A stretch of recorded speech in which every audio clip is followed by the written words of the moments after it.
Hello, नमस्कार। नया दिन, नया विषय, नया टॉपिक। आज हम लोग भारतीय दर्शन का अंतिम अध्याय पढ़ रहे हैं, दर्शन शास्त्र कक्षा 12वीं। और कल से हम लोग पाश्चात्य दर्शन पे आ जाएंगे। तो इस वीडियो के बाद आपके पास कोई डाउट रह नहीं जाना चाहिए भारतीय दर्शन को लेके। कोई भी अगर डाउट रह जाता है तो आप नंबर दे रखा है, नंबर पे आप मैसेज करिए। ये चैनल डिस्क्रिप्शन में जाएगा आपको, वहां पे कुछ भी डाउट है, किसी भी तरह का कोई काउंसलिंग चाहते हैं। 12वीं के बाद जो बच्चे विशेष रूप से ग्रेजुएशन के लिए जा रहे हैं, इनको डाउट है कि ग्रेजुएशन कहाँ से करें, कैसे करें, एंट्रेंस एग्जाम कैसे क्लियर करें, सभी चीज़ों के लिए हम लोग बिहार स्टूडेंट के लिए free of cost facility provide करा रहे हैं। ज़्यादा समय नहीं लेते हुए मैं सीधा चलता हूँ अब क्वेश्चन में स्टार्ट करूंगा। चलिए पहले क्वेश्चन को देखते हैं।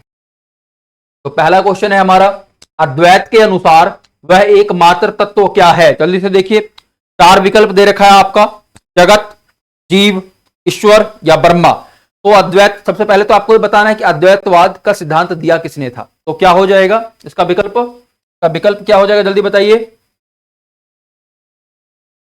ब्रह्मा। कलर दिख रहा है अच्छा, या दूसरा कोई कलर लूं? ब्लू ले लेता हूं। चलिए अगला देखिए, शंकर के दर्शन के अनुसार पारमार्थिक सत्ता क्या है। फिर से 4 विकल्प दे रखे हैं आपके, ब्रह्मा, जगत, ईश्वर या इनमें से कोई नहीं। क्या हो जाएगा? ब्रह्मा। ठीक है, और ये शंकर कौन है ये आपको बताना है। शंकर के अनुसार ब्रह्म है। फिर 4 विकल्प दे रखे हैं आपको तीसरे क्वेश्चन में, सत, चित, आनंद या इनमें से सभी। तो एक शब्द आपने सुना होगा, सच्चिदानंद। इसी तीनों शब्दों से मिलकर बना है सत, चित, आनंद। क्या हो जाएगा? सत भी है, आनंद भी है, तो इनमें से सभी। अगला, रामानुजाचार्य किस दर्शन को प्रतिपादित किया है। जल्दी से बताइए, रामानुजाचार्य ने किस दर्शन को प्रतिपादित किया है। अद्वैतवाद, विशिष्टाद्वैतवाद, द्वैतवाद या भेदाभेदवाद। जल्दी से बताइए क्या हो जाएगा इसका विकल्प। विशिष्टाद्वैतवाद।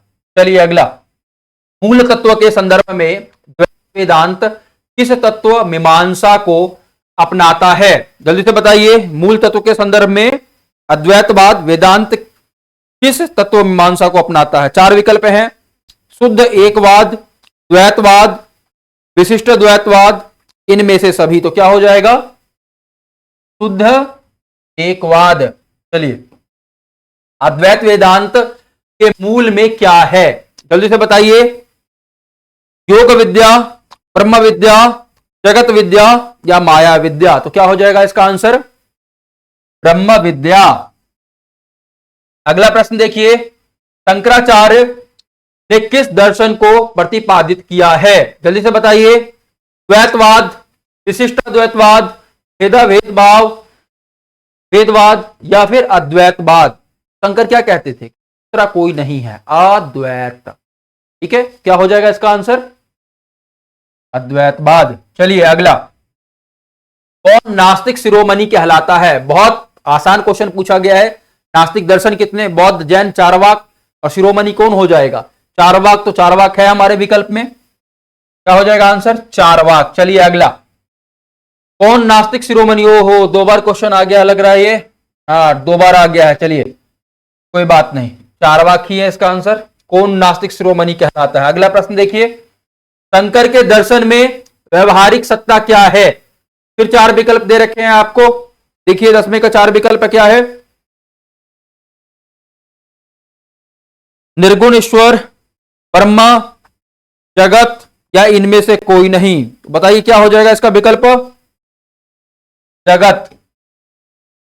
चलिए अगला देखिए, शंकर के अनुसार निरपेक्षतः चेतन कौन सत्ता है। जल्दी से बताइए।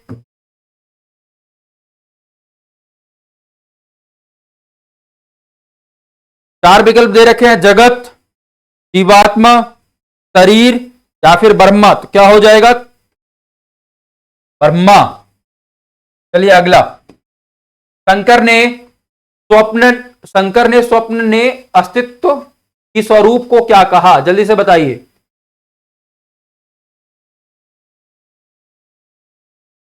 अस्तित्व के स्वरूप को क्या कहा है? प्रतिभाषिक सत्ता, व्यवहारिक सत्ता, पारमार्थिक सत्ता या इनमें से कोई नहीं, तो क्या हो जाएगा? प्रतिभाषिक सत्ता। अगला प्रश्न देखिए, 13वां प्रश्न क्या दे रखा है? 13वां प्रश्न पढ़िए जल्दी से। शंकर के अनुसार शरीर से मुक्त आत्मा क्या है? जल्दी बताइए। जीव, माया, ब्रह्मा या इनमें से कोई नहीं? क्या हो जाएगा? ब्रह्म। शंकर के अनुसार माया क्या है? जल्दी बताइए। ब्रह्म, ब्रह्म की शक्ति, कल्पनात्मक सत्ता या इनमें से कोई नहीं? तो माया क्या हो जाएगा? जल्दी बताइए, क्या हो जाएगा? ब्रह्म की शक्ति। ठीक है। शंकर के अद्वैत वेदांत का दर्शन किस ग्रंथ पर आधारित है? अद्वैत वेदांत का दर्शन जल्दी से बताइए। 15वें का क्या विकल्प दे रखा है? रामायण, महाभारत, पुराण या फिर उपनिषद? तो करेक्ट आंसर क्या हो जाएगा इसका? करेक्ट आंसर हो जाएगा उपनिषद। चलिए अगला, माया की उस शक्ति का क्या नाम है जो ब्रह्म की सत्ता को छिपा लेता है? तो ब्रह्म की सत्ता को छिपा लेता है। चलिए 4 विकल्प हैं, प्रज्ञा, समाधि, आवरण या इनमें से सभी? तो क्या हो जाएगा सही विकल्प? आवरण। चलिए अगला, अद्वैत वेदांत में जगत है पूर्णतः सत्य, पूर्णतः असत्य, मिथ्या या इनमें से कोई नहीं? जल्दी से बताइए, क्या हो जाएगा? या इनमें से सभी है? सॉरी, पूर्णतः असत्य है। जगत क्या है? पूर्णतः असत्य। जैसे हम लोग सपने में सोते हैं ना, या सोते में सपना देखते हैं, ठीक है? तो जब सपना देख रहे होते तो उसमें कुछ दिख रहा होता है कि हम अलग दुनिया में हैं, कोई उड़ रहा है, किसी ने कुछ आकार ले लिया है, या कुछ लोगों को मालूम भी चल जाता है कि हम सपने में हैं, तो आनंद ले रहे होते हैं। लेकिन जैसे ही सपने में कई बार आप मरते हैं, देखते हैं कि यहाँ पे नींद खुल जाती है आपकी। जब भी अक्सर होता है 99% केस में आप सपने में मर गए हैं, 1% में होता है कि आप मर गए हैं लेकिन आप जिंदा है, आपको कोई चाकू मार रहा फर्क ही नहीं पड़ रहा, बंदूक से मार रहा फर्क ही नहीं पड़ रहा है, शेर बाघ खा रहा है लेकिन आप कुछ हो ही नहीं रहा है। 99% केस में आप मरे और यहाँ पे नींद खुल गया। बहुत सारे ऐसे लोग हैं जिनका ये मानना है कि जो ये दुनिया है, ये जो अभी हम लोग, मैं पढ़ा रहा हूं आपको, आप पढ़ रहे हैं, एग्जाम देने जा रहे हैं, सब कुछ मिथ्या है ना, झूठ है।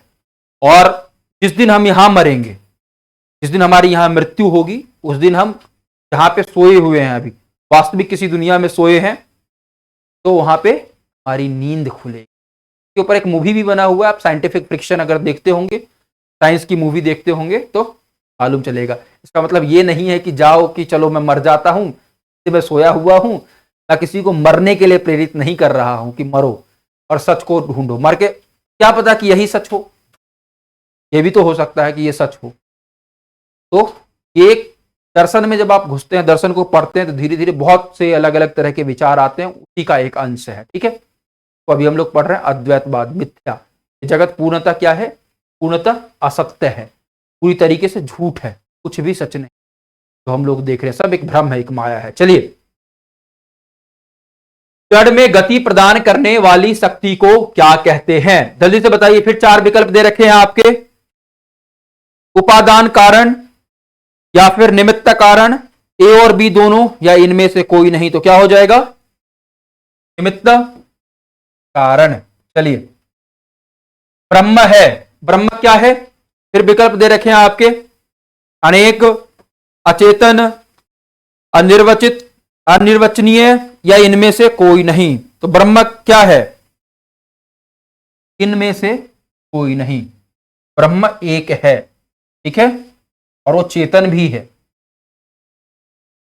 वैसे तो चेतन अचेतन के संदर्भ में कहा कुछ वैसा डिफाइन नहीं है, लेकिन ब्रह्म एक है, ये तय है। चलिए अगला, अद्वैत वेदांत के अनुसार चैतन्य आत्मा का है। जल्दी से बताइए क्या? गुण, स्वरूप, प्रज्ञा या इनमें से कोई नहीं। तो क्या हो जाएगा? स्वरूप। अद्वैत वेदांत के प्रवर्तक हैं, अद्वैत वेदांत के प्रवर्तक कौन है? जल्दी से बताइए। रामानुजाचार्य, शंकराचार्य, मध्वाचार्य या निम्बार्काचार्य। ठीक है, कौन हो जाएंगे? शंकराचार्य। ठीक है, चलिए अगला। अद्वैत का अर्थ होता है दो नहीं, एक नहीं, चार नहीं या तीन नहीं। द्वैत मतलब दो, अ लग गया मतलब नहीं, क्या हो जाएगा? दो नहीं।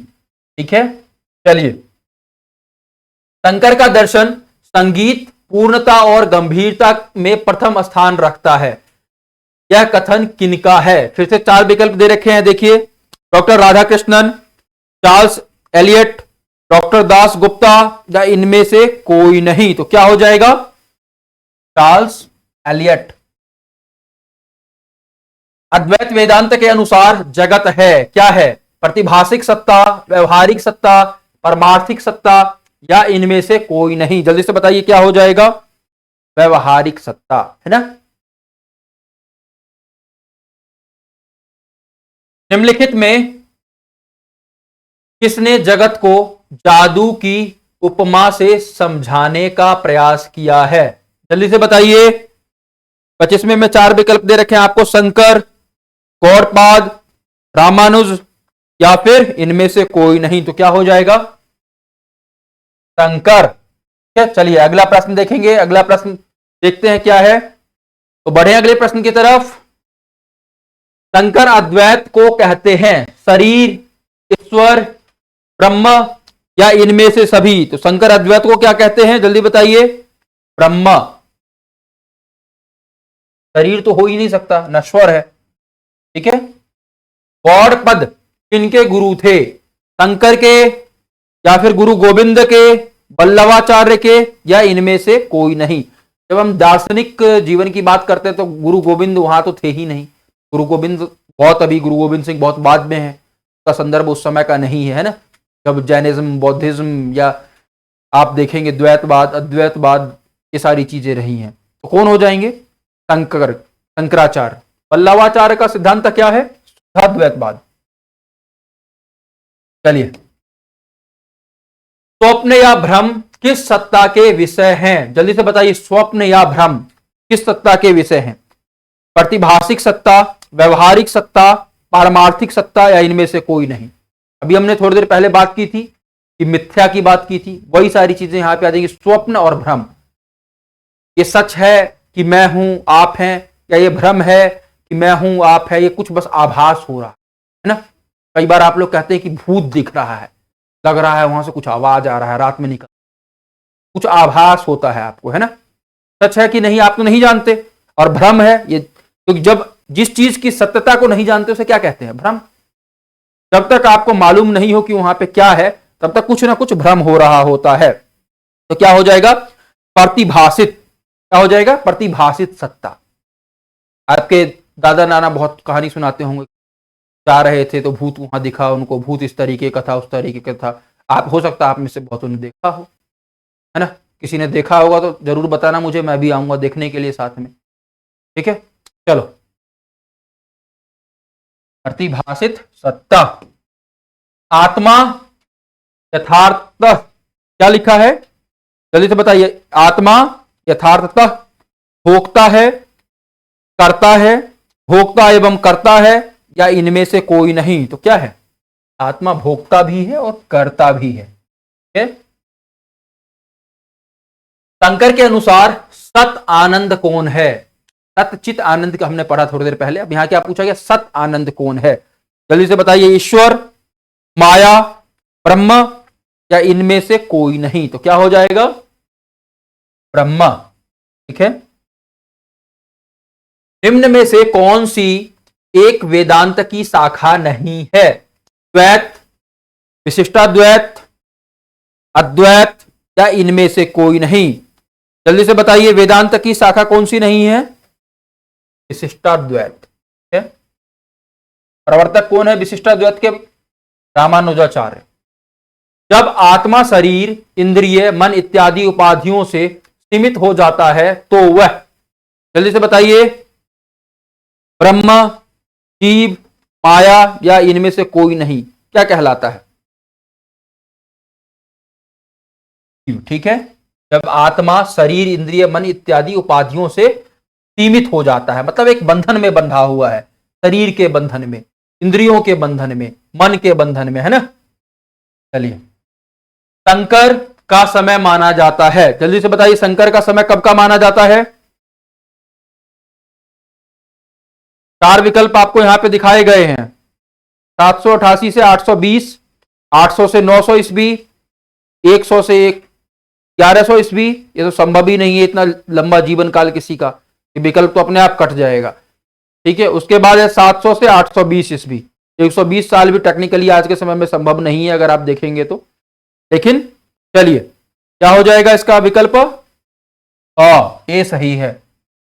अगला, शुद्ध सत्ता जो ना तो बाधित होती है और ना जिसमें जिनके बाधित होने की कल्पना की जा सकती है, उसे कहा जाता है। जल्दी से बताइए क्या कहा जाता है? व्यवहारिक सत्ता, पारमार्थिक सत्ता, प्रतिभाषित सत्ता या इनमें से कोई नहीं। तो व्यवहारिक सत्ता भी अभी हम लोग पढ़ चुके हैं और इसके अलावा हम लोग प्रतिभाषित सत्ता भी पढ़ चुके हैं। तो क्या हो जाएगा इसका सही विकल्प? क्या हो जाएगा? पारमार्थिक सत्ता। चलिए, डॉक्टर राधाकृष्णन के अनुसार माया के 2 कार्य हैं, वो क्या है? जल्दी से बताइए। सत्य पर पर्दा डालना, असत्य को प्रतिस्थापित करना, ए और बी दोनों या इनमें से कोई नहीं। तो 2 कार्य लिखा है, 2 ही कार्य इसमें, तो क्या हो जाएगा? ए और बी दोनों। माया मतलब क्या है? तो सुना आपने मुहावरा, माया मिली ना राम। मतलब ना तो परम सत्य को ही पा सके, ना तो किसी सुख का ही भोग कर सके। लोग होते हैं ना कि जाते तो है मैं खाने, लेकिन वहां बैठ के करते हैं भजन। और कुछ लोग होते हैं जाते तो हैं मंदिर, लेकिन उनका ध्यान होता है मैं खाने पे। तो वही वाली चीज है कि माया मिली न राम। लेकिन जब हम बात कर रहे हैं माया की, तो माया ये नहीं है। माया है आपको एक किसी भ्रम में डालने की स्थिति, या मतलब आपको सुख का आभास कराने की स्थिति, जहां पे आपको लगता है कि नहीं सब कुछ अच्छा चल रहा है, यही है जो है। कई बार आप किसी को देखते हैं, उससे मोहित हो जाते हैं, आपको नहीं मालूम कि उसका व्यवहार कैसा है, आप उससे प्रेम में पड़ चुके हैं, और जब उसको देखेंगे, आप उसके साथ रहेंगे कुछ समय, तो लगे यार कैसा सोचती है, कैसा बोलती है, कैसा बोलता है, कैसा सोचता है, सोचने का तरीका ही अलग है, मन ही नहीं बैठ रहा है। तो हम मोहित किस पे हुए थे? हम मोहित सिर्फ इसके स्वरूप पे हुए थे, इसके चेहरे पे हुए थे, नयन नक्श पे हुए थे, बालों को देखा था, इसके पास बाइक है वो देख लिया था, इन्हीं सब पे हम लोग फिदा हो गए थे, मोहित हो गए थे। और कुछ समय बाद लगा नहीं, टिक नहीं पाएंगे इसके साथ। और कुछ लोग होते हैं कि नहीं, प्यार किया है तो निभाना पड़ेगा, तो शादी कर लेते, और जब कर लेते हैं शादी, तो उसके बाद क्या होता है? कुछ समय रह जाते हैं साथ में, लेकिन भूखे भजन न होए गोपाला, ये लो अपनी कंठी मार। खाली पेट तो भजन नहीं होता, तो प्यार तो बहुत दूर की बात है। कौन खाली पेट प्यार कर लेगा? कहने की बातें हैं कि सिर्फ सारी चीजें हो जाती है। तो ये सब एक तरीके से माया है। तो माया से दूर रहना है सबको। माया में लिप्त हो गए, पड़ गए, तो दूर का नहीं देख पाओगे। जैसे कोहरा हो जाता है तो ज्यादा दूर का नहीं दिखता है, ठीक है। तो इससे बचिए, और बचेंगे कैसे? सत्य को परख के, सत्य को जान। चलिए, ये दार्शनिक जो शंकर है उनका विचार है, उसी को मैंने मॉडर्न अभी के समय के हिसाब से समझा दिया है आपको, और बाकी जो आपको उचित लगे वो करिए। अंतिम प्रश्न की तरफ बढ़ते हैं। मैं अभी माया में लिप्त हूं कि बच्चे पढ़ेंगे पास हो जाएंगे, तो मुझे नहीं मालूम कि ये असली जगत है कि मिथ्या है। क्या पता मैं कहीं पे सोया हुआ हूं, जगा हुआ। चलिए अंतिम प्रश्न की तरफ बढ़ते हैं। 2 प्रश्न हैं। शंकर के अनुसार जगत को किस सत्ता के अंतर्गत रखा जा सकता है? जल्दी से बताइए। 4 विकल्प है, प्रतिभाषित सत्ता, व्यवहारिक सत्ता, पारमार्थिक सत्ता या इनमें से सभी। सीधी सी बात है, व्यवहारिक सत्ता के अंदर रखा जाएगा। प्रतिभाषित को भी नहीं कह रहे हैं पूरी तरीके से, और पारमार्थिक तो है ही नहीं, तो दोनों के बीच क्या है? व्यवहारिक सत्ता। चलिए, आत्मा की सत्यता कौन सी है? व्यवहारिक, पारमार्थिक, प्रतिभाषित या इनमें से कोई नहीं। तो आत्मा की सत्ता कौन सी है? पारमार्थिक।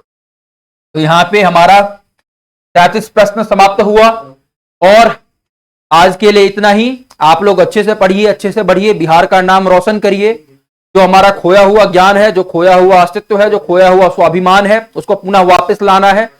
और उसके अलावा ये वीडियो उन सभी लोगों को शेयर करिएगा जिनके पास दर्शन शास्त्र है, जिनको द्वैत अद्वैत से संबंधित किसी भी तरह का डाउट हो।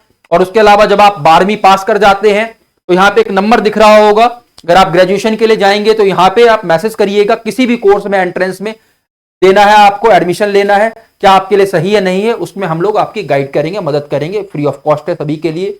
आज के लिए इतना ही, ऑल दी बेस्ट, मिलते हैं अगली क्लास में अगले वीडियो के साथ। अच्छे से पढ़िए, अच्छे से बढ़िए, यहाँ सारा प्लेलिस्ट आ जाएगा। Thank you.